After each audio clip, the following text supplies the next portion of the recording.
Welcome to the Chain Out Podcast with your hosts, Jeremy and Daryl. Hey everyone, welcome to Chain Out Podcast. We're in season 2 and we're on episode 52. I'm Jeremy. With me as always is your favorite co-host, Daryl. How's it going, friendo? Your favorite co-host. Yes. It's not their favorite co-host. I'm sure they'd rather have somebody else, but it's going good, Jeremy. I'm excited to be here. Yeah. Thanks for having me on. I'm glad that you could attend and press some buttons and do all I've the been invited back things. every week, so it must be pretty good. For sure. Well, as tends to happen when we have our podcasts on a Wednesday, a lot of times it's the day after ratings day. And I thought we should maybe do a quick hit on that. Quick start. Let's go. So I was looking, and I'm hoping that to all our listeners out there, everybody watching, that ratings day treated you well. And we know that it was certainly good for Kristen Tatar, at least for a moment. For a little bit. Yeah. Yeah. So she got up to, was it 1,001 she was rated? Yeah. And then they ripped it away on her? I know. I don't know what happened. I don't know if they've actually explained it. I don't know.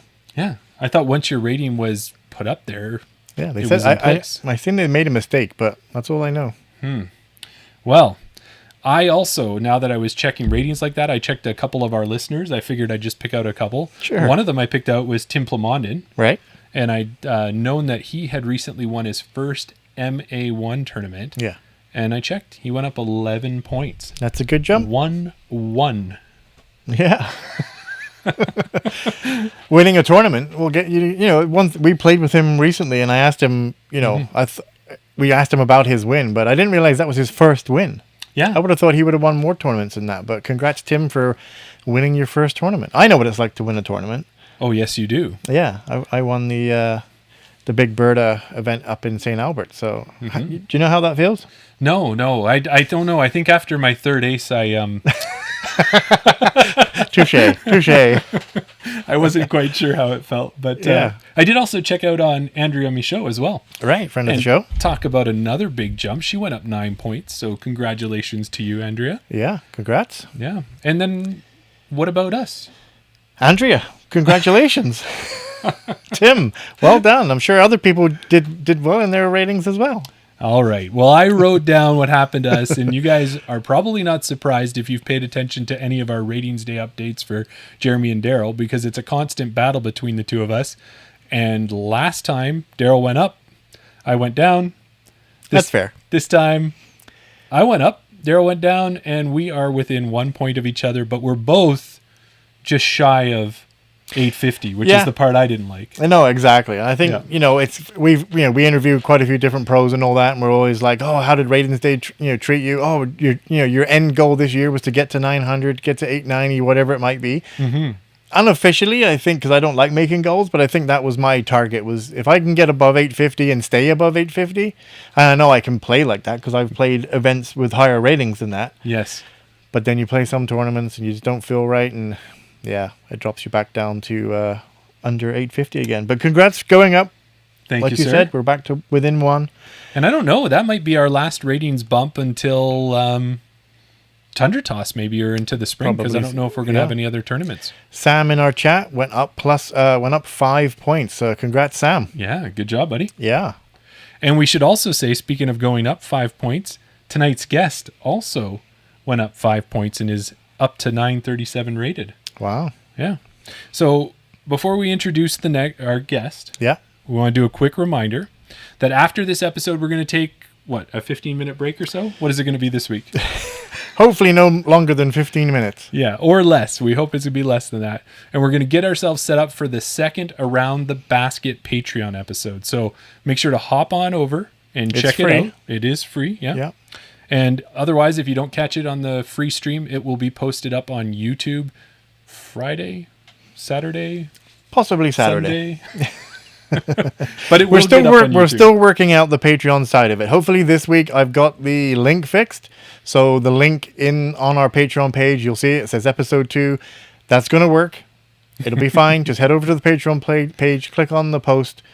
If it doesn't work, text me, text Jeremy, and hopefully it works. And then moving forward, we're excited to add more tiers, add more benefits, and just get that platform kind of up and running. Yeah, exactly. But let's not let our guest wait any longer. So our guest tonight hails from Elkford, BC, a small town of 2,000-ish people nestled in the mountains. He may live in a small town, but he's making a big impact in the disc golf world.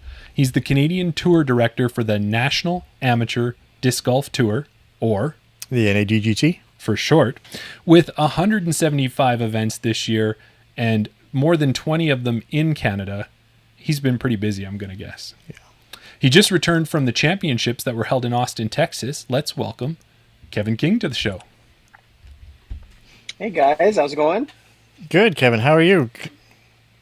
I'm doing +5 better than I was doing yesterday. I'm doing pretty good. That's awesome. Yeah. Do you actually keep an eye on your rating like us? Like the first thing I do in the morning is I look at mine, I look at Daryl's, I look at all my friends, and then I just ask them, hey, how did your ratings day go? Yeah, I will sometimes even stay up late the night before, and it's like because I think they do it at like midnight Georgia time or whatever. So if I catch it right at 10 o'clock p.m. on Monday, I might even check. It has no relevance to my life. It doesn't change anything that I do. I am just such a numbers guy that I get really excited. And then I check all my friends to see how they did. And sometimes I'll send out a congratulatory text or direct message if a friend hit a milestone that I know they were trying to get. So yeah, I make a big deal every month about ratings and sometimes lament at some of the misfortune that I get. It's actually to the point where I've found a Google spread or a Google Chrome extension that accurately predicts what your next ratings update will be. Like as you have a round finish and you're in between updates, you can add that to the extension and it will tell you what your next ratings number will be. Wow, and it's been pretty accurate within a point. So do you think that the PDGA should have used that for Kristen Tatar, or what do you think happened with hers? Yeah. So from what I understand, I believe that what happened was they included the USDGC ratings, which is not it's not something that they do every year, or it's not something that is counted every year because of the unique nature of, I think, hole 17, just with how they play the OB with the re-tee instead of stroke and distance.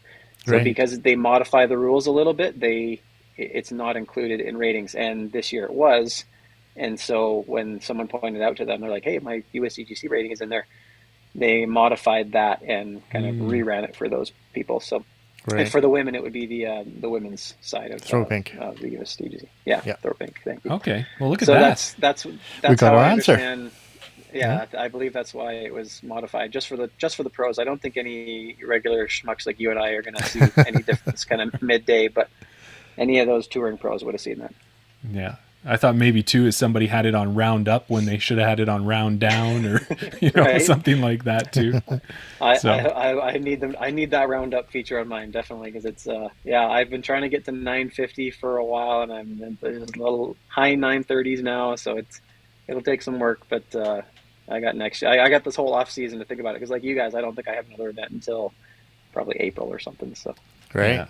Well, and that's what we found was we entered into the Get In, Get Out, Get Rated, one of the first ones we've had here in the Edmonton area in November, and that was the purpose, because otherwise we probably wouldn't have had another rating update from then. So we've even been thinking about how do we put another one in fairly early in the new year, or get somebody else to do one, whatever way it works.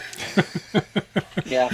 Well, and for me, I wouldn't have played one except that at Nationals down there in Texas, I had the good fortune to be able to play in that one. So I got a November tournament that I don't usually get up here in Elkford or in the Kootenays or Southern Alberta. So I lucked out. Sam in the chat said he just watched a video on ratings waivers too. You know anything about that? I know that for ratings waivers, I know different events you can ask for a waiver for certain rules and stuff.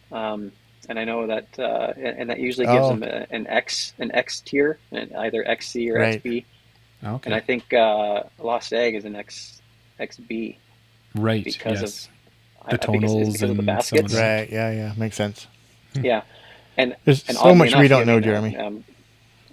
I just played an XC tier event on Sunday down in Texas, and it was a blast, and it was put on by Jay Redding Yeti. Oh, yeah. And it was called Yeti's Battle Royale, where it was at this small course in Texas, in Austin.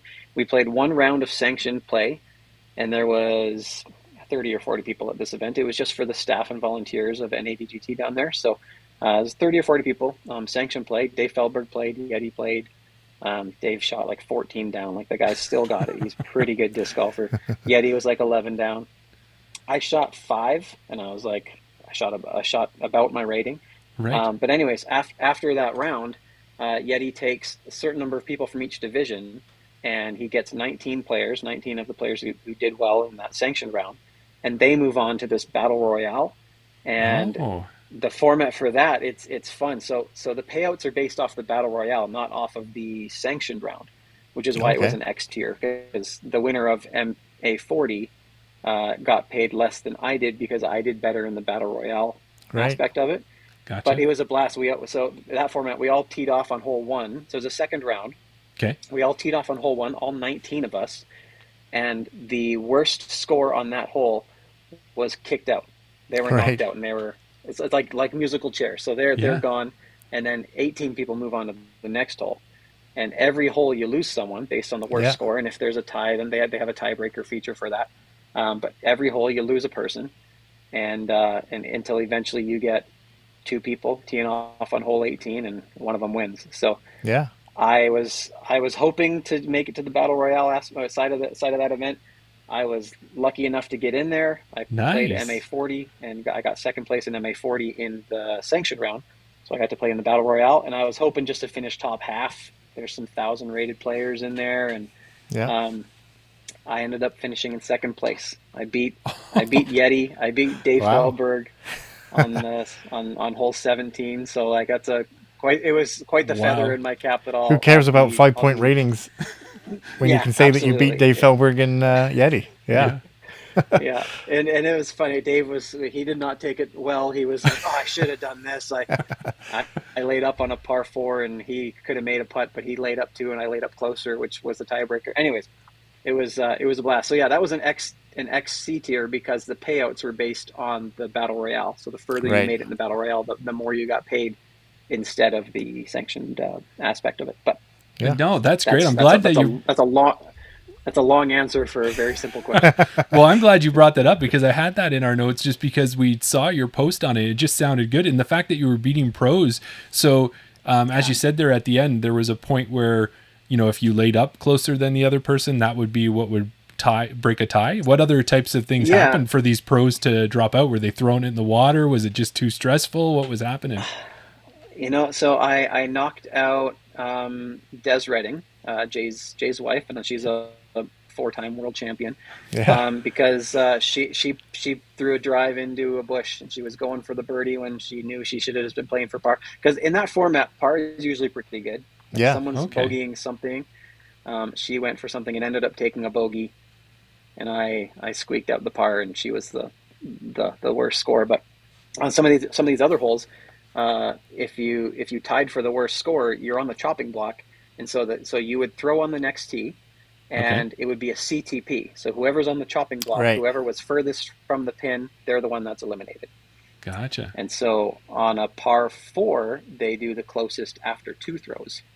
Right. And that's when I knocked out Dave, was because we were both on the chopping block. We had drives within a foot of each other, and I laid up better than him. And if anyone knows anything about my disc golf game, layups are my bread and butter. I don't run putts. I'm the most conservative disc golfer.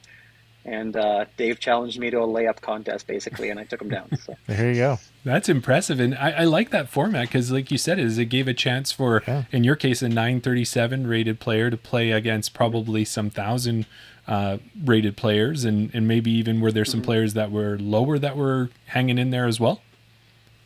Yeah, there were a few. I think in the final 5 of us, there were 3 pros and 2 AMs, and the 3 pros were 2 of them were 1,000 rated, one of them was 999 or something, and then there was me and another AM. So yeah, it's a really fun format. I actually reached out to Yeti the other day, and I said, hey, I want to kind of bring this up here. Like he's named the format, the Yeti Battle Royale. So I wouldn't I wouldn't just throw a similar event and name it something else. I'd give him his flower.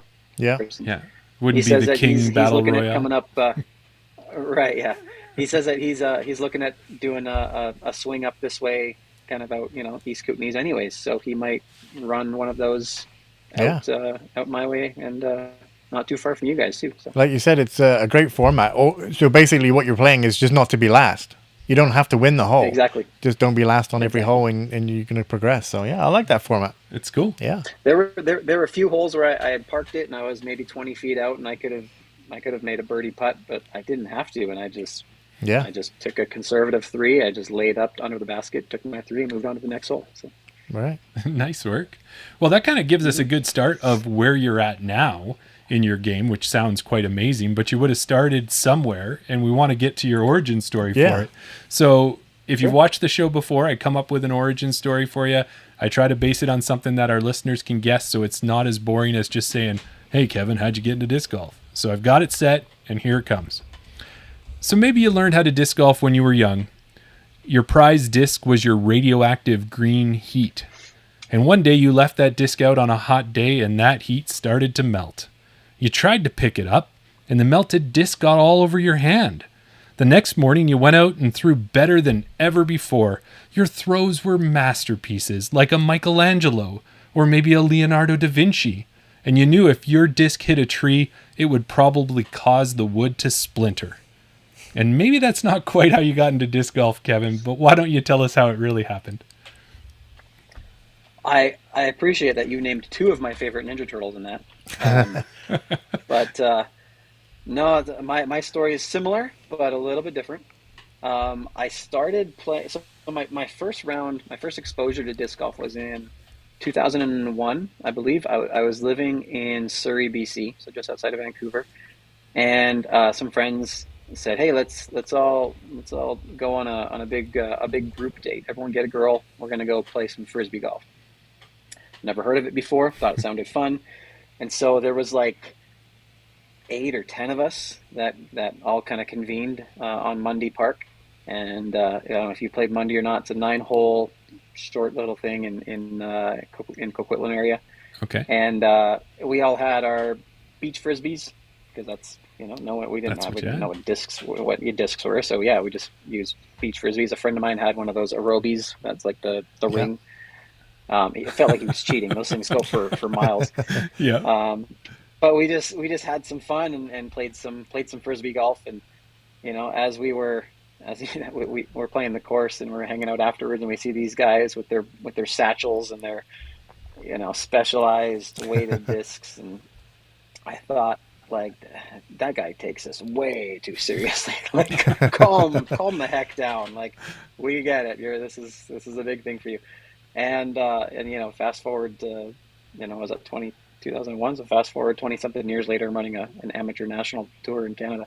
But that was just my first exposure to it, and I played it once or twice in Mundy, and then it wasn't until about 8 years later I was at university at the U of L in Lethbridge, and a religious instructor reintroduced me to it, and he had discs, and he let me borrow his Roadrunner and some of these other very beginnery discs, a Roadrunner and a Beast and stuff like that. Right. And that was 2009. So that was at Nicholas Sharon Park in Lethbridge. That was my home course for a long time. I skipped many a university course that I should have been going to go play disc golf with my buddies, and I loved it, obviously. And we all kind of started at the same time, so it was really easy for me to stay with it, because I knew I wasn't any good, but either were they, and I was competitive, and so were they. So we kind of worked with each other to get better at it, and even to this day, those friends of mine are still, they're rated in the 930s. We still play all the time together, and nice. It's fun to have that relationship still that started 15 years ago or whatever. So right. No, that's great. And with the playing in Lethbridge there, and with Nicholas Sharon at that time, we hadn't experienced any of the growth spurts that we got like we did through COVID. What was it like? Was there many people playing? Was the course all to yourself? Was it tonals? Like, what kind of situation were you working with back then? Yeah, it wasn't exactly all to ourselves. There were a lot of the the older players that they had been playing, since, these guys in 2001 that I thought were taking it way too seriously. We had some of those in Lethbridge, and some of those guys are still playing. And at the time, the baskets were the CBJ, the trap shots, which I think you can still find in Wetaskiwin on some of the court, or I don't know if Wetaskiwin's changed, but they were in Wetaskiwin, they were in Canmore, all over southern Alberta. So those were the baskets that were there. But yeah, I would never say that the course was always, that we had the course to ourselves, because it's a big public course. There's lots of people that in the community that, walk their dogs or go for runs and stuff. So Yeah. those people were always there. But yeah, for the most part, there wasn't a huge community of disc golfers. And looking back, some of those people that were in that community, they're either they don't play anymore or they aren't quite as active in the community. So, Right. and even then now it's hard for me to kind of see the Lethbridge community, because I'm not immersed in the Lethbridge disc golf community anymore since moving out to BC. So Right. when I do go back, it is fun to reconnect with those people that have taken over and continue to move things forward in Lethbridge. Nice. Yeah, that's really good. And one of the things that I wanted to throw at you, because I was looking through your PDJ history preparing for this part of the interview, and I like to hit people who have been in disc golf for a long time with the question of, do you remember what your first PDGA sanctioned, recorded on PDGA event was that you participated in? I do. I wasn't a PDGA member at the time, but actually, you know what? Give me half a second. Yeah. I'm going to reach onto my wall and get Okay. a piece of memorabilia. But my first sanctioned tournament was the Northwest Collegiate Invitational. That's awesome. That was in 2013. I had learned at the time, or I guess 2012. So I became a PDGA member, I think 2015. But I had been playing for 4 or 5 years before then. I didn't get a membership because most of the tournaments were Saturday, Sunday events, and I had religious commitments on Sundays. So I didn't play in any sanctioned events. It didn't make sense for me to buy a membership. But I learned about the disc golf, the collegiate disc golf tour that was going on in the States, and they had events regionally, and then they had a collegiate championship down in kind of the Rock Hill area, the Augusta area. Yeah. So I looked into it, and I was like, I wonder if we can participate. And it's all American teams, so I didn't even know if it was an option for us. And I called the right people and asked for permission to field a team at the U of L and go participate in Portland, and they gave us the green light. They said, yeah. So I got a ragtag team of Lethbridge disc golfers together, and we went down and played against some really good schools that were down there. We didn't do great. I think as a school, we finished 4th out of 5, I think. Okay. But it was a blast. It was a road trip. We had a coach with us. CBJ was our coach. And that was my first sanctioned event. Yeah. In 2013. And like I said, I wasn't a PDGA member. So when I became a member in 2015, I emailed the PDGA, told them about that event, and they retroactively added that to my PDGA profile. Right. Which Yeah. I don't know if everyone knows. You can do that if you played in sanctioned events, and you weren't a member, and then you became a member. Let the PDGA know, and they can add those events to your history. Right. That's a good tip. Yeah, that's really good to know. Going back to that disc there for a second, it's something that I've started to do on discs that I get, in the players packs and things like that. I try and get the card, my rest of my card mates to actually sign my disc. I noticed you had some signatures on there. Are they from your card? Are they just special players that you had, connections with? Well, the disc that I got, I won the disc actually with a CTP that I don't even believe was actually that good of a CTP. I think it was so far from the basket that people didn't find the CTP marker and just ignored it. But this is the U of L team. So I've got my buddy Matt Mitten, Tyler Kiefer was on the team, Mike Wolf, who just joined me in Texas, myself, and then our coach Craig Burrows Johnson. So that was this. This wasn't the card necessarily. This was the group of players that we went down from Lethbridge with. Right. Yeah. It's awesome. Which is a fun little piece of trivia, because I know Brett Wells has been really active recently about collegiate disc golf in the Vancouver area, and they ran an event in Raptors Knoll, and they go down. I think they go to Washington or Oregon for some events as well. And just as a little fun little piece of trivia, the first Canadian collegiate disc golf team was this one that we put together in 2013, kind of 10 years before it became popular again because of Brett.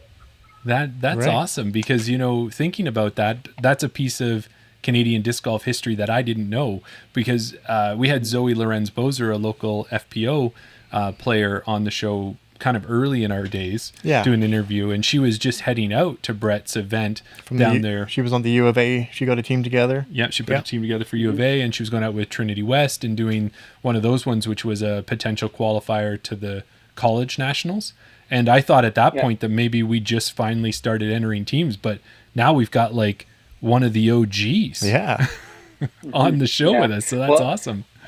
Yeah, we put that team together, and that was, so we went down in March 2013. Now, the funny thing is, my last university class was December 2012. So I actually wasn't even in school at the time. I had done enough to graduate in the winter semester. Yeah. So I actually technically wasn't even a student, which they do have rules about that. I was still eligible to play in this event, but after this 1 year, I was done university, and I went off to get be a big boy and get a real job. And the collegiate disc golf scene in Lethbridge just was kind of a one and done. So, Right. There you go. Well, that kind of covers your college. We covered where you currently are, and we kind of want to get into that middle ground. And we mentioned that one of the things you're heavily involved with is with the NADGT, and we thought we could start talking about that. Mainly, let's get a familiarity for our listeners about what the NADGT is. And if you've got a way for me to say that without stumbling on it, teach me that at the same time. We're going to say it a lot of times tonight. my wife struggles with it just as much as you seem to. So there you go. I think I just talk too fast sometimes, so if I slow it down a notch, that might help. But tell us a little bit about what it is. Look at that. Sorry, I just wanted to interrupt there. We got Brett Wells watching in the chat. So there you go. yeah, hey, Brett. talking about Brett. Yeah. You know what? He's got a bit of a question or a bit of a comment here, so I'm just gonna put it up on the screen for you. Sounds good. Not sure Kevin realizes how much his story inspired the resurgence of the Disc golf club and team. Yeah. Nice. Yeah, that's awesome. You left team. I appreciate that, Brett. He's done a great job with getting that off the ground. I wish I had been clued into collegiate disc golf sooner than I was, because I would have loved to have taken a team down for a couple of years and created some stronger roots. But I'm super happy to see Brett kind of taking that mantle years later and giving that experience to a lot of Canadian collegiate disc golfers. For sure. That's awesome. That's awesome. Yeah, Daryl will always, if he sees a good comment there for us, he'll make sure to throw it up there. But if we go back to the question, just kind of tell us about NADGT, kind of how did it start, what's its origin, what is it all about? Sure, yeah. So it started, the first NADGT Nationals was in 2016. And the NADGT was kind of it's the brainchild of Dave Feldberg, who I think most players would know as a world champion, and he was married. He is married, and him and his wife would travel around to these big events, being a touring pro. And back in the day, they would have these big events. They would also have an AM side, whereas now the pro tour is just for pros, and AMs can find events elsewhere. But they'd have big pro-am events, and the pros would have the red carpet rolled out for them, and all this preferred goodies and stuff. And the AMs were kind of forgotten at some of those events. And so, with his wife playing in the AM side and him playing in the pro side, she was kind of looking over the fence as like, how come we're not getting treated quite the same at the same event? Mm-hmm. And so what Dave noticed is there was a bit of an opportunity to create a tour exclusively for AMs, to give them a big experience exclusively on the AM side of disc golf. So he created what was originally called the Next Gen Disc Golf Tour, and it was to find this next generation of disc golfers and the next touring pros. And that was kind of the initial plan for that. And so that was, like I said, 2016 was the first year that he had the Next Gen Finals, and that was in Colorado. And then the next couple of years he had that in Arizona. And then And then he moved it to Texas, and he changed the name to the National Amateur Disc Golf Tour. And along with the name change, he kind of shifted focus a little bit. It was still to provide a solid tournament experience for the amateur players, but he also wanted to have it act as kind of a springboard for some players to graduate, as you would, from the amateur ranks to the pro ranks. So we wanted to do good amateur events for those that wanted to stay am and enjoy the amateur experience, and then also give an opportunity for some players to move on to the pro ranks. So that's kind of the two-headed focus of the NADGT today. Yeah. And then that's awesome. And I actually got a chance to participate in the event that was at WJ Homestead, that premier event, and really enjoyed the experience that I had there. When was it, Kevin, that you actually joined up with NADGT? With the Lightning? Yes, with the lightning delay, which still we made it through, didn't we? We did make it through. Yeah. We got the second round in. We lost a couple of people who had to get to some commitments, but yeah, we did get the second round through. Yeah, what we do is we played I think 2 holes, a lot of us, maybe 1 or 2 holes, and then it was a break, and it was a good 3-4 hour break, I think. So. Wow. Mm-hmm. Yeah, too long, but yeah, we had to do what we had to do. So. For sure. So, sorry, when did you join NADGT? What year did you come in? So when I played, it was 2019. There was one event in Canada in 2019, and it was in Calgary. It was also at WJ Homestead. Okay. And I played in that event, and I didn't play remarkably well or anything, but I had a good time. And I think even the year before that, there was one qualifying event, and that was at DRM, and then there was one the year before that down in Vancouver. So there were just a couple of years in a row where there wasn't a whole lot of opportunities for Canadian players to play in that tour. Mm-hmm. But anyways, I played in 2019, and that year registration numbers were pretty low. So even those players that qualified, they didn't fill it up with too many players, and so they opened up registration to just anyone who had participated.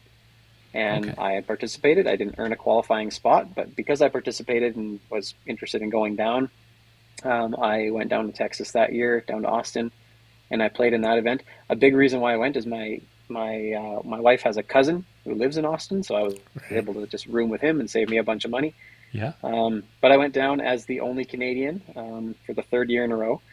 The years before, it was Stuart McIsaac and Noah Higgins had gone down, and yeah. So I went down. I met Dave, and I told Dave Felberg, I was like, I think we could do a little bit more in Canada. You've only had one event per year.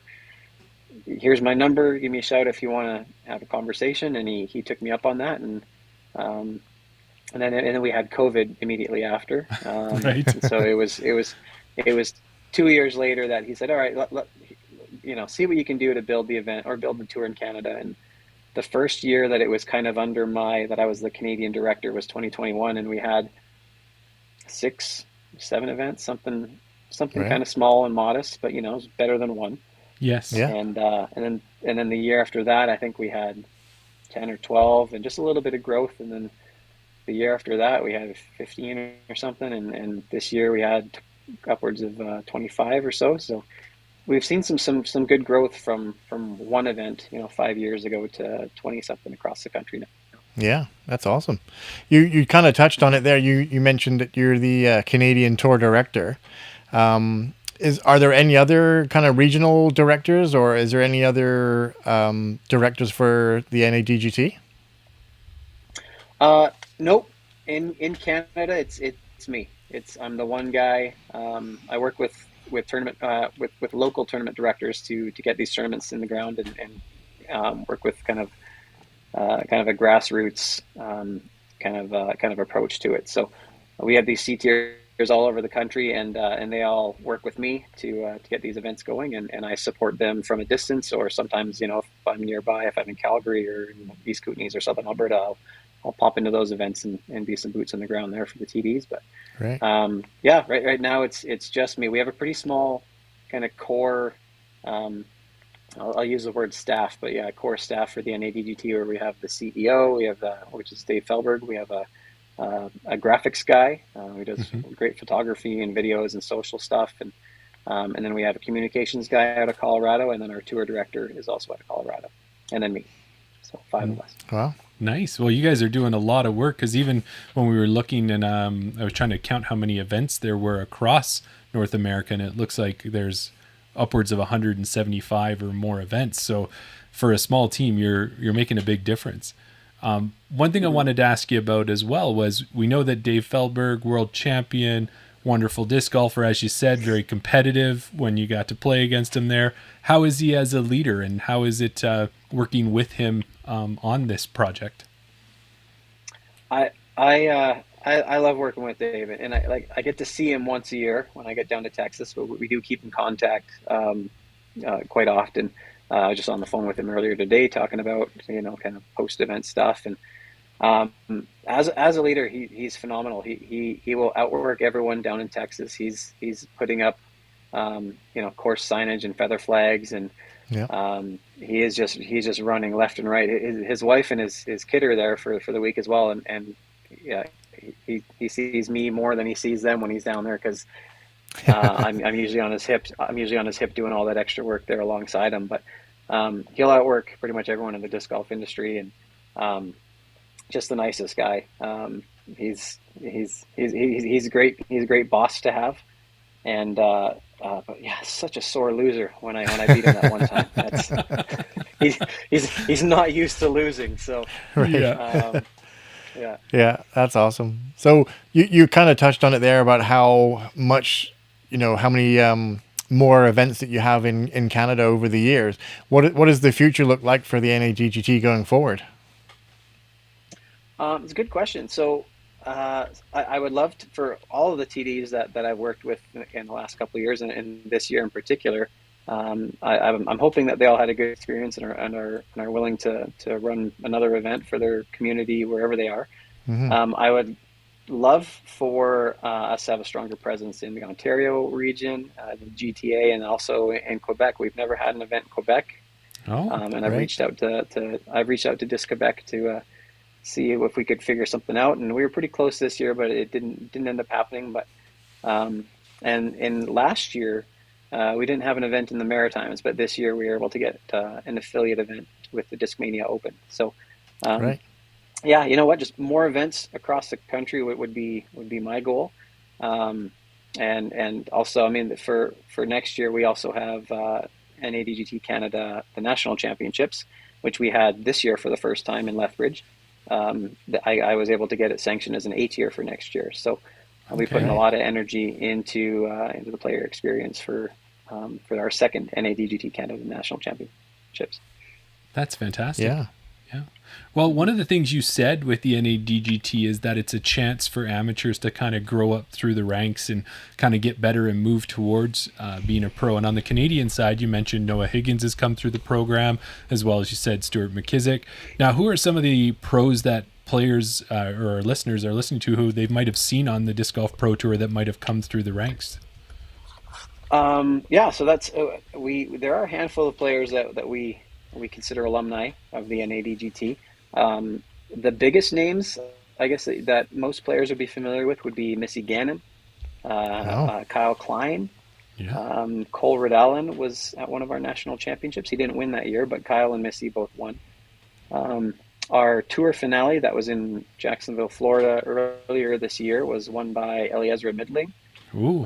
who may be a name that some players aren't too familiar with, but you will be. Yeah. She's currently, I think she's currently running away with the Rookie of the Year for the FBO side of things. She's got it in the bag. So Yeah. yeah, I got to hang out with her and her family in Florida, and she was odd story. I don't know that she would love for me to tell this, but she was battling for rounds 3 and 4 some food poisoning, Oh, and Wow. was really struggling on the course. But she is just that good that she still came away with the win despite being at 10% energy levels for the back half of the tournament. And I remember after the third round, she had just wrapped up, and I was helping run the distance competition finals. And because players had tee times, they were just kind of showing up, whenever they could to get their final throws in. She showed up and she was just pale as a ghost because Wow. she'd been Sick, not feeling yeah. great the entire round, and the other girls had already thrown. And I said to her, I was like, Ellie, I know you're not feeling great. You have 5 throws. You're the last person to throw. As soon as you've beat the person, I will let you know, so you don't have to throw another disc today. Right. And it took her 5. Like Okay. Oh, her first 4, were not it, and then she just clutched up and smashed this 500 plus foot throw, Wow. yeah. just with no energy, just fueled off of whatever little bit of Gatorade she was able to pop, just before the throws. But Eliezer, she is a massive distance thrower. I think she's Yeah. only 16 or 17 years old. She's very young. She's going to be the FPO Rookie of the Year this year, and she was our NADGT Tour finale last year. So Yeah. those are some names. Other names that are on tour that people may have seen on coverage every now and again, or they might see in the leaderboards, would be Robert Burridge, Yeah. um, Right. Micah Groth, Zachary Nash, the Castrita sisters, Okay. Cadence Burge. Yeah. She Yeah. won 2 years ago. She's also very young. Sponsored by Discmania. Silas Schultz, and our MPO winner last year was Corbin Milcheski, who has been. They talked about him on Foundation podcasts once or twice because he's been quite good. He's out of Right. Oklahoma, and he's also in the running for the MPO Rookie of the Year. He's, I think, back by 5 points or something. So Wow. That's a lot of so good those feathers to put in your cap as an organization for sure. Yeah, I was just going to kind of bring Yeah. it for full circle because you mentioned Eliezer there, and one of our junior episodes from the East Coast, we had Rebecca Dawn on, and she earned her way down to Throw Pink, and whether she knows her directly or whether she knows her through Trinity Bryant, but there was quite a few pictures of Rebecca Dawn hanging out with Eliezer and Colbert Allen and Trinity all together there. So yeah, she's Okay. definitely a welcoming person to have. Yeah. And Rebecca just Yeah. had great things to say about her. Yeah, Yeah, she's a very nice person. Very, Yeah. her whole family is extremely nice, and she's got a couple younger brothers and sisters that can really chuck a disc too. So we might Right. be we might have the next 20 years we might see a lot of different middlings. Might be a leaderboards family and some of the Pro affair. Tour Yeah. events.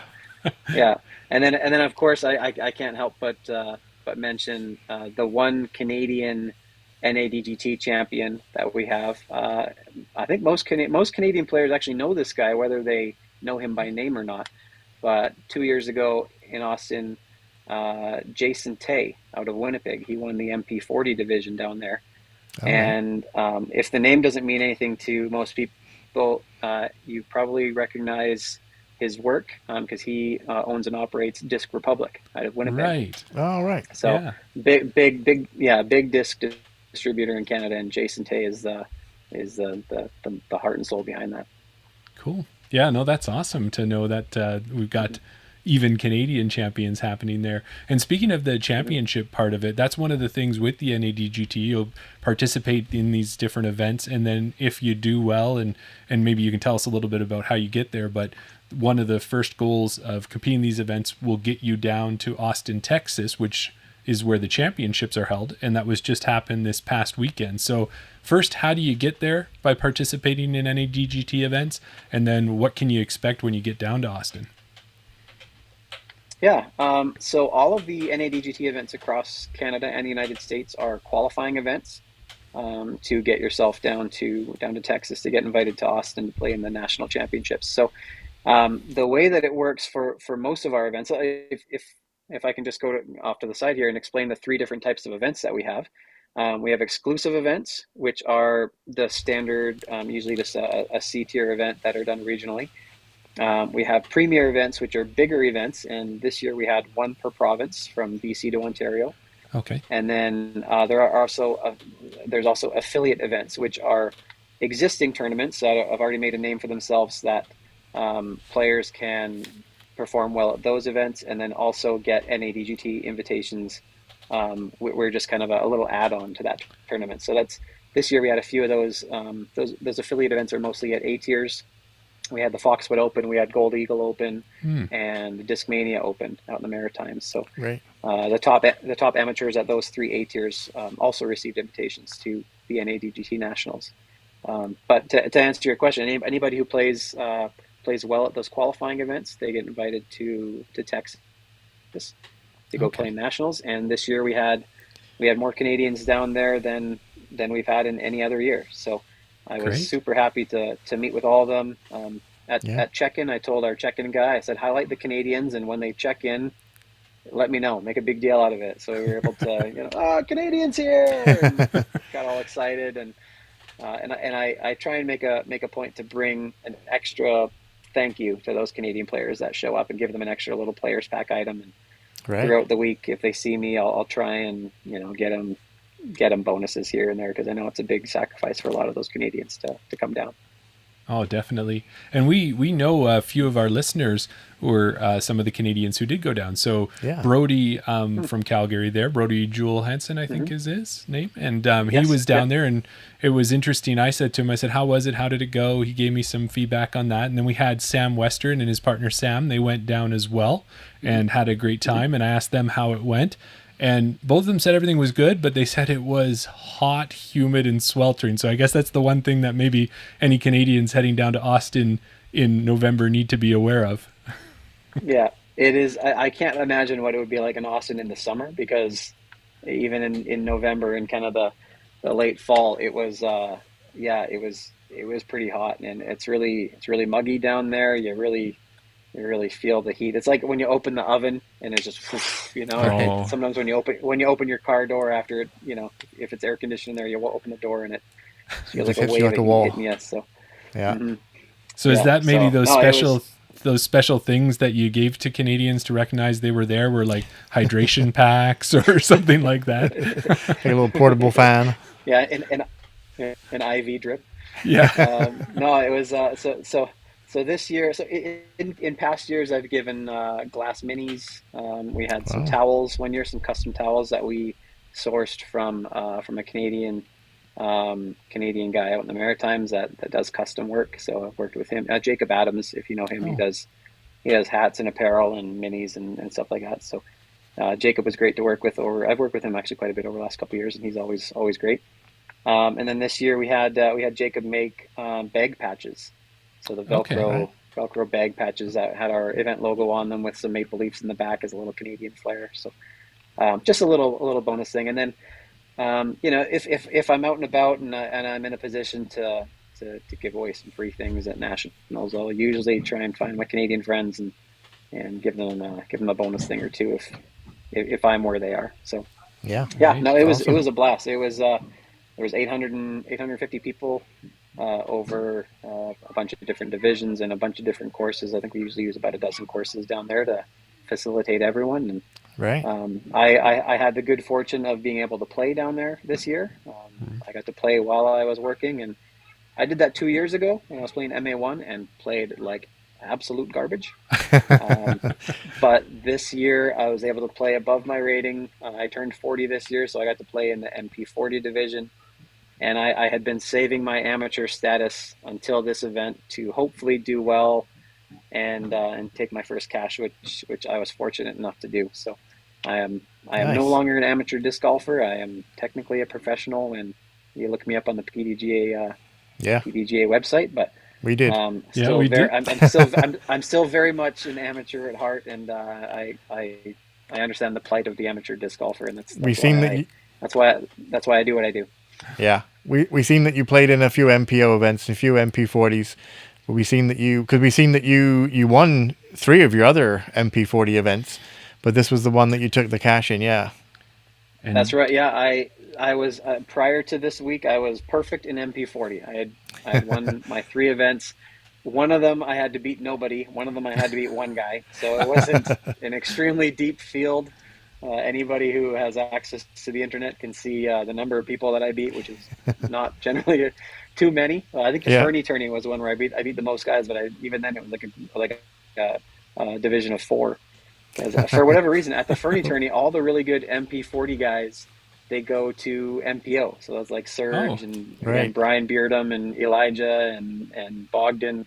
they're all MP40 guys, or they all play MPO, and Yeah. it thinned out the competition a little bit for me this year. But yeah, I was happy last year. I got to toot my own horn here. I got my first MPO win last Oh, year, Nice. nice. and Yeah. that was when I was 39. I'd been looking for that first MPO win for a long time. Finally got it. Check that off my disc golf career bucket list. And Yeah. up next is the first 1,000 rated round. We'll see when that comes, but it wasn't Yeah. this week Yeah. Oh, or you last never week. know. It's funny you mentioned that because, yeah, the MA40 division, whenever we enter tournaments, is always normally the biggest division, which is actually kind of maybe pushing me to think about going to MP40 next year just to play in a different division, maybe in a smaller division. But then I look at some of the guys that are playing in MP40 and I think, I don't really want to donate my money to them. Maybe I'll stay here in MA40 and just get a disc and a jersey or whatever I might get. But what made you take that step? Was it just because you're hitting it out of the park, winning every MA40 division, so you decided to go pro? I don't recall ever play. I'd have to double check my history, but I don't know that I've played MA40. Because I played lots of MA1 last year, Right. and I being a 930 rated guy, you're usually near the top of MA1 or the middle to bottom of MPO. So Right. I struggled for the last couple of years knowing which division to enter myself into. I always made a point that if I had already previously won an event in MA1, I would not play. I would go into open. So like the Fernie tourney, the last couple of years I've been playing MPO because I won it in MA1 back in 2015 or 17 or something. I think Gotcha. it was the last time I've ever beat Casey when he was a young up and coming disc golfer. Right. But I won MA1 at the Fernie tourney then, and then since then I've only played open there. So, You played one but yeah, MA40 this year. won MA40 this year. One MA40. You played Yeti's Disco. Oh, no, never mind. Sorry. That was the Yeah, battle royal. I just yeah. seen it show up. That I was didn't one. really read the description. Sorry. Yeah, I forgot. Yeah, so I said because I looked at that one. He did initially have an MP40 division, and then when he saw kind of the numbers that were coming in, he collapsed it and he put everyone in MPO. And I'm like, well, I want to play in this battle royale thing, and Yeah. I don't think I'm going to qualify for it if I have to beat Dave Feldberg and Yeti Redding. So Yeah. so I jumped down to MA40 because technically they hadn't submitted the event report for nationals, so I wasn't technically a pro yet. Right. Yeah. So yeah, That's my funny. one and only MA40 event was on this last Sunday, about 3 days ago. Yeah. That's awesome. But yeah, I was really oddly enough, I was really excited to turn 40 this year because I knew that MP40 was going to be a nice little happy spot for me where I'm playing open. It's age protected, so I may not necessarily have to beat the 1,000 rated players of the world in order to enjoy myself and have a good tournament. But also MA40 seemed a little. It seemed that my skill set was maybe higher than what most MA40 players would have. And MA1, I was just happy to let the young kids have MA1. So MP40 is a very. I've been very comfortable in MP40 playing this year. So Right. Nice. now that I've actually made some money, I can't play MA40 anymore because of my Yeah. rating. So yeah, that's where I am now. I'm now That's a it. professional old guy. Well, there you go, Daryl. You can head down to Lethbridge in the spring for the spring runoff. Yeah. And you can see what playing MP40 is all about when Kevin shows you how to play the game Exactly. on his home course. If I don't cash, I His can go back to original home MA40, right? Yeah, exactly. Or if you don't Yeah, take my the old cash. my old home course. Yeah. That's it. So that's great. But before we want to wrap up a little bit here as we're getting closer to the end, but we do want to touch on the tour finale that's going to be coming up. So yes, in Austin, there was the amateur NADGT, see, I did it again. The National Amateur Disc Golf Tour Championships were held in Austin, but next coming up will be the grand finale, and that's going to be out in Brooksville, Florida. But that's still a little bit away, right? Yeah, so that's going to be at the end of January. It's going to be 4 days from January 30th to February the 2nd in Brooksville, Florida. Which, for those who don't know that course, that's where the Chess.com Invitational was held this year. It's Olympus. Paul Macbeth's Olympus course. Yeah. Yeah. So we're Dylan going to Cease. be there this year for the tour finale, the NADGT tour finale. Which is going to have all the best MA1 players from Texas. They got invites to that, along with some of the top players in MA40 or MP40. Some of the other divisions as well will have a couple of select invitations for that. But the idea is the Texas Nationals that we just had is for the age protected people to get their first cash if they'd like, and then it's also the summation of the MA1 season, that the amateur season, and FA1 season, and yeah, those top players earn invitations to go to the tour finale. And I mentioned earlier these premier events that we've held across Canada, which were one per province. So the Homestead event that you attended there, Jeremy, that was a premier event. We had one in Hope Goat. The event that I run in Elkford, the Gut Shot, was a premier event. We had one in Saskatoon and one in Winnipeg as well. So the top players at those events, along with Canadian NADGT Nationals, they get invitations directly to the tour finale. So they don't have to go to Texas to qualify. So they've already got their invitations. A lot of Canadians have qualified for the tour finale if they so choose to go. And that event is just MPO and FPO, just the two divisions, just kind of like the Pro Tour. We just have the two divisions for them, and that's where the top AMs will be competing for potentially their first big cash payout. Nice. Right. And now, from what you've seen, are any Canadians signed up to head down to Florida? So registration opens tomorrow. So okay. So I think currently there's 2 or 3 people that are in there that I don't know how they got it. They were probably added by an admin. It wasn't me. Right. But yes, the general registration opens tomorrow. We don't have a cap on that, so if people have qualified, there's no rush to get in there. We can facilitate as many players as we have qualified. And generally speaking, it is a smaller event. I was able to go to the one this year, which was our first tour finale, and I think there were somewhere in 50 to 60 players. So it was a small field. It's a more prestigious event than the one in Texas, which is more.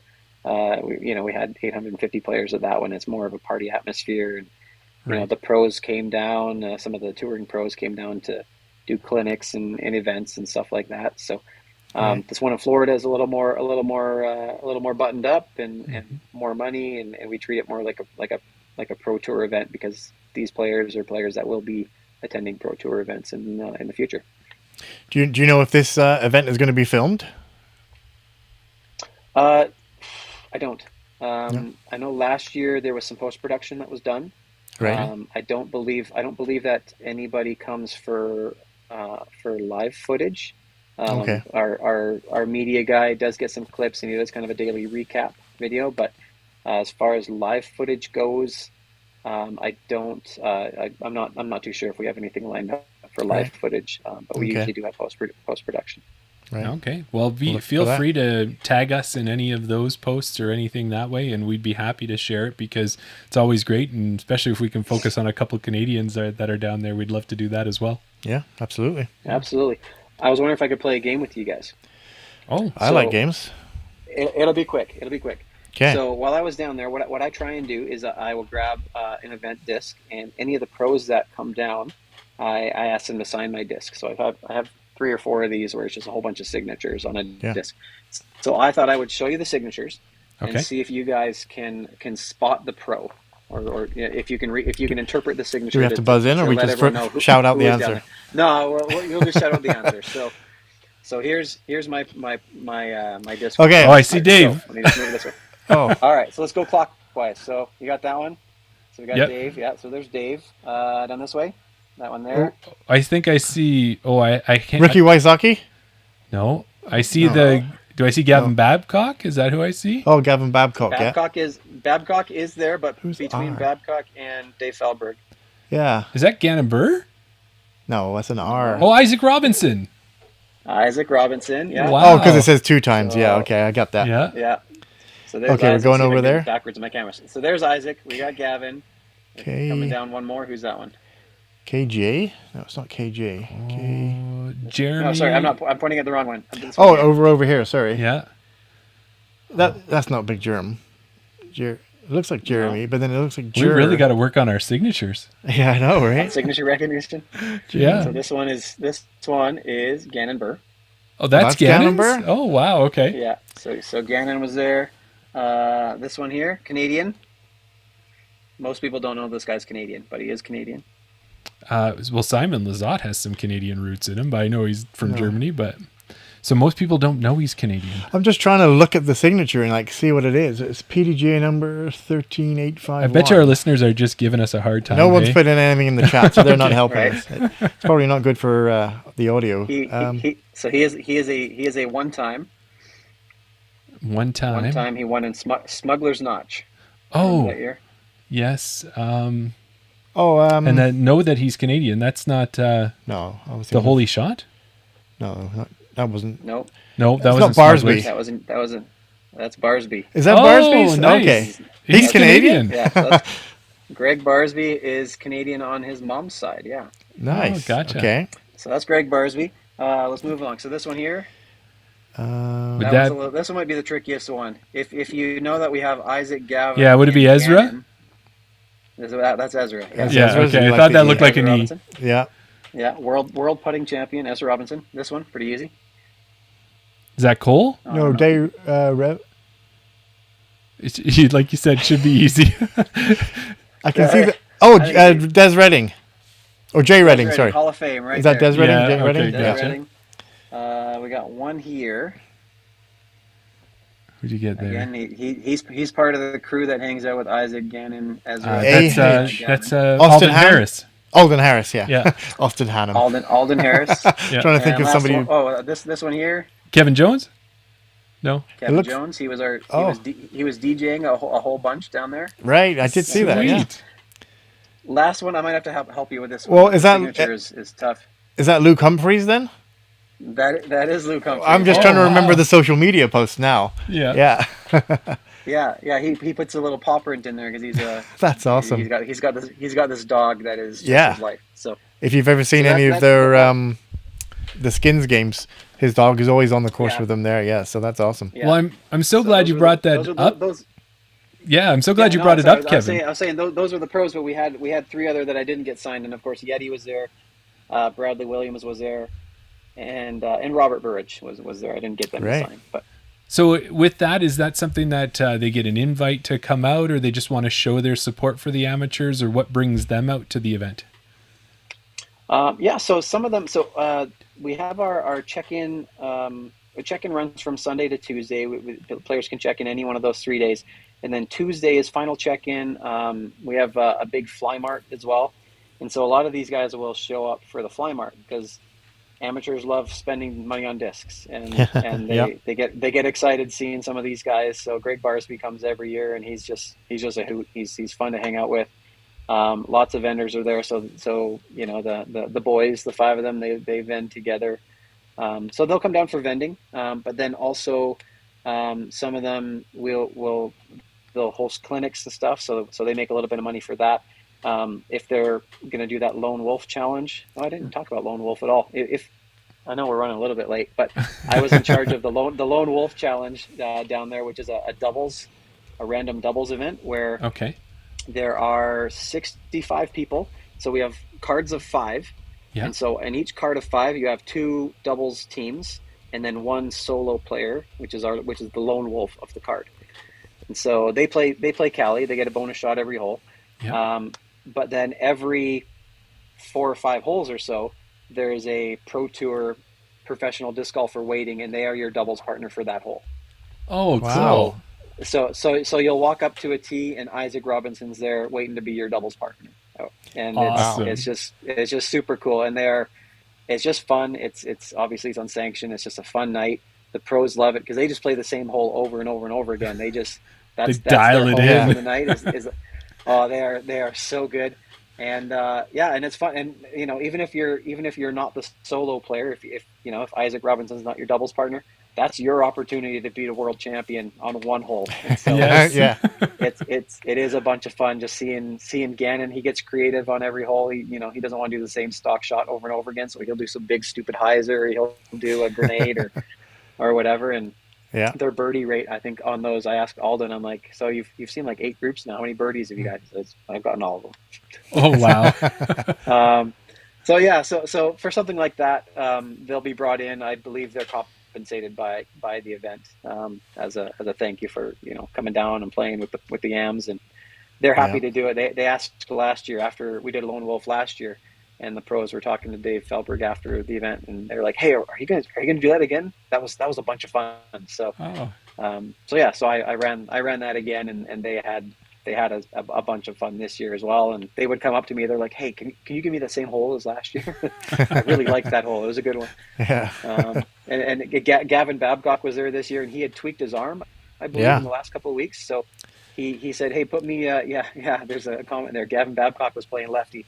Yeah. We gave him the shortest hole. We gave him the shortest hole in the course, so that he could play lefty, and he was still parking it left-handed. So. Wow. Well, that's amazing. Awesome. And I bet you some of those players too, hey, Daryl, they might be like Alden might say, "You know what, Kevin, can you give me the island hole, because I can park that island every time." And if you park an island and you throw a couple discs there, hey, Daryl, I don't know, does that lead us into anything? Oh, he's so good, That's awesome. Now it's time for desert island discs. Picture this. You've taken a relaxing cruise, however the ship goes down. You manage to swim to an island, and fortunately for you, there's an 18-hole disc golf course. Which 3 discs are you taking with you on the island? There you go. It's not going away. No, we always got to finish with that. We got to finish with it. We can't, even though we're running overtime. We got to get your picks, Kevin. So as it says, three discs. You're on an island. You can make up the course however it wants to be. It can be humid. It can be windy. It can be a lot of sand. Which 3 discs are you taking with you? Well, if I get to create the course, I'm definitely making it a windy course, because my game was forged in Lethbridge. So everyone's first putter in Lethbridge is a Rhino for whatever reason. It's just such a good stable disc. Yeah. My first Rhino I got from I think my parents bought me a disc golf set when I was starting to get kind of serious about disc golf, and so I have this yellow Rhino that I dyed. I've had it in my bag for 15 years. That is disc number 1 on my desert island disc list. So it probably wouldn't be a great putting putter, but it is so good up and down from 150 feet or so. So I'll have my Rhino. If I'm going to pick a mid-range to have, I've got this San Marino rock. It's a USDGC rock from 2007, right? I believe. This pink rock that just flies dead straight, maybe a little bit of turnover to it, but I've had that rock in the bag as long as I've had that Rhino. Those 2 have been staples through thick and thin. Wow. Got my first ace with that rock this year. Well, not my first ace ever, but the first time I aced with that rock. Yeah. I did it this year, and my Rhinos found the chains 2 or 3 times. So nice. So those 2, and then if I'm gonna pick a driver, and I only get 1 driver. I mean, I should clarify, it doesn't have to be putter, mid-range, and driver. It could be any combination, but, No, I know, but I've been playing long enough. I think I can do well with 1. Yeah, I think I can do 1, 1, and 1. And I think, you know what? Just because, I'm going to go a little off menu here. I'm going to pick a disc that I've never thrown before. Oh. And it's one that I am excited to throw. I've just put it in my bag yesterday. But I think I'm really going to start to like a Thunderbird. You've never thrown a Thunderbird? T-Bird. Never thrown a Thunderbird. I have a couple of them in my backup box, or my box of new discs that I just have not got around to either selling or trying. Right. And so many times down in Texas, I was thinking, because things fly a little different down there. I'm high in the mountains, so things are really stable. Whereas down there, things are flipping over. So my T-Bird, I found OB right on a backhand because it just stayed over. So I was like, I just need a nice straight to stable fairway. And I think the Thunderbird would do that for me. So I would, if I'm on a desert island, I'll mess around with Thunderbird, have my trusty rock and the Rhino that has saved me more times than I can imagine. You're talking to the right guy, because I'm switched. Well, I have switched my bag out to all Innova now, so I have a. Oh, okay. I have a rock. I got an ace with the rock recently. It was my second ever ace. Yeah. I bag a Thunderbird. Nice. I don't bag a Rhino though. I got a pig. I don't know if they're kind of similar. They're siblings. Yeah. Okay, gotcha. No, that's awesome. That I sounds like saw Brett. I saw Brett commented. He said Rhino for sure. Most people who know anything about my disc golf game know that I'm grabbing that Rhino 10 times out of 10 whenever I'm within 150 feet. So. Right. yeah. We just had another comment here that I just wanted to put up before we wrap things up, Jeremy. Okay. Yeah. Well, there you go. That's awesome. And Kevin, it's been great having you on tonight, and we learned a lot about NADGT and more about you, and we can't wait to see you on the course. And I loved my time at the WJ Homestead event. Daryl and I were both at Spring Runoff this year, so we're sure we're going to run into you at an NADGT event next year. So that's gonna be awesome. But before we let you go, is there anything that we didn't hit on, or something that you wanted to cover quickly that we might have missed? No, nothing really. If there are any tournament directors out there that are interested in bringing the NADGT to whatever community they're in, they're more than welcome to reach out to me. We can either create a standalone event, an exclusive event that's just NADGT, or if they're looking at having their existing event have an NADGT tie-in, I'm pretty easy to work with in that regards as well, and I'll throw some players pack items your way in exchange for that. So. I'm really excited about what the future holds for the NADGT in Canada, and I appreciate you guys having me on and sharing some of the stories. Yeah. That's awesome. Thanks for coming on. Okay. All the best, Kevin. Thank you. Appreciate it. Okay, thanks for your time, Kevin. Thank you. You too, guys. Thanks. Oh, hold on. Oh, yeah. We got to do a giveaway. Oh, we did tease that there was going to be a giveaway. Yeah. Yeah. We almost forgot. Let's go for it. So okay. Okay, do you want me to just to handle that right now, or do you guys want to take care of that? Go for it. You got the all the information. We weren't sure because earlier we heard a name already, so yeah. Let's just go for it. Okay. So earlier this year, there was an event that Brett Wells held. Brett was in the chat here earlier. That he held that down at Stillwood, which is kind of Cultus Lake area. He very generously donated his players pack from that item. He said he told me, yeah, you can hang on to that. Give it away to someone. So this is a donation actually from Brett, and I'm going to add a thing or two to it as well. Wow. But Okay. what we're going to donate is the players pack that Brett had. So that's going to be a couple of discs, a towel, a birdie tag, which they're out of the Maritimes. They were a bunch of fun this year to work with birdie tags. And we're going to do it just live here. So whoever's listening, I'm going to ask a trivia question based on something that was mentioned earlier in the chat. Or maybe something you just might already know. So start paying attention. Start getting your fingers over the comment section. Get your guesses in the chat. Now, I can't see the chat, so I'll leave it up to you guys to see who it is that comes up with this one first. Yeah, I'll put it up on screen if we get the right answer. Perfect. So the trivia question is, which Canadian disc golfer is the only guy to win the NADGT National Championships? And so they won it 2 years ago in the MP40 division. So who is the only? Come up with that? Just to refresh the question there. So who is the only Canadian to win on the NADGT? To win their division. Win their division. To win their division at the NADGT Nationals in Texas. All right. Perfect. So what do you got, whoever listeners? has that one. So I'll give you a hint. Yeah. They're from Winnipeg. They have a last name that is a very common word. Yeah, that's a good clue. And this person owns and operates Disc Republic. Oh, wow, look at this. We have our winner. Do we? All right, who is it? We do. Brock Cicchetti just got in there. Yeah.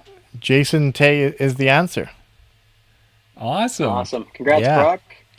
Yeah. Congratulations. So Brock, if Brock, if you can find me on Facebook or on Instagram, I'm under Throne Discs, THRONE. Yeah. Discs. On Instagram, you can reach out to me there, or on Facebook at Kevin King. Reach out to me, shoot me your address, and I'll make sure that players pack comes your way. I'll throw in a pair of Grip 6 socks as well, because they've been a great sponsor of ours. And I'll make sure to get the right size for you for the socks, and get the players pack mailed out to you. Congratulations. Yeah, that's awesome, Kevin. We appreciate that. Thank you to Brett. Thank you to you. I can talk about those Grip 6 socks because when I went to that premier event in Homestead, you guys gave out such a great player pack. I got 2 discs at that time. I got a pair of those socks. Also got one of those the birdie tags as well. The thing with the birdie tag is they're so nice. I haven't wanted to snap any yet, so I haven't chosen the course to use it for. But definitely great prize packs that you put together, and thanks for giving one away here. No, thank you to Brett. That's Brett's generosity that I'm just channeling towards Brock. There you go. There you go. Thanks, Brett. You guys are awesome. Thank you so much. Yeah, we like a giveaway. Yeah. And again, thank you for your time. We appreciate having you on. Well. We'll look for you while we're out there. Yeah. And we'll see you around. We'll keep an eye on your ratings and maybe give you a shout out when we see how you do on ratings days. When you get that first 1,000 rated round. Yeah, it's happening next year. I feel it. There you go. Awesome. Awesome. Perfect. Thanks, Kevin. Okay, we'll see you later. No problem, guys. Have a good night. You too. Bye. Daryl, we're going to have to work on our interview timing, I know, because we always say we'll do about an hour. But when we're talking to someone as awesome as Kevin, and he's got great Desert Island discs, he's telling us about great events, great organizations, he's giving away prize packs. Man, I think it's a little worthwhile to go some overtime in those cases. I think so. Yeah. I think what we might need to do is just push back episode or the around the basket. Maybe push that back a bit. Give it around the basket. Yeah. Let's push. Maybe. Yeah. We'll work on that. But yeah, what a great guest. Oh, for sure. So many great stories. So again, guys, thank you all for listening. We'd love it if you subscribe to our YouTube. Follow us on Instagram. Like us, comment on our posts, everything else. If you want to support us further, you can join our Patreon. That's out there. We also have a buy us a beer opportunity that's on our Linktree, so check those things out. Yeah. And very coincidental, speaking of our Patreon, we're happy to announce that we have our first 2 Patreon members, and that's the one Brock Cicchetti, who just won the prize pack, as well as one of our big fans, Andrea Michaud. So thanks to both of them for joining our Patreon. And you can join too if you head over to chainout.com/chainout. Patreon.com. Don't go to chainout.com. That's not available just yet. We don't know what that is. Patreon.com/chainout. Yeah, so check that out. And speaking of that, our Patreon's going to start, hopefully, we were going to say in about 15 minutes, but we're going to try to keep it a lot quicker than that. So head on over to there. You'll see the link to Around the Basket, and we're going to be starting that up right away. We're going to have a great conversation with EDGA Vice President Brock Cicchetti. Yeah. We're going to discuss Canada's recent performance at WIFDIF. We're going to talk about, how to cater to AMs versus pros. So that kind of goes well with the NADGT conversation we just had. Yeah. And then we'll also talk about maybe how to build more value into club memberships and whatever else comes up. And maybe there's a quiz or 2 thrown in as well. You never know. Yeah. Awesome. So it brings us to the end. Thanks for joining us. Daryl, let's get straight to it. We are going to say to you guys, what are we going to say? We're going to say... We're going to do something. We're going to say... Chain out! Thanks, everybody.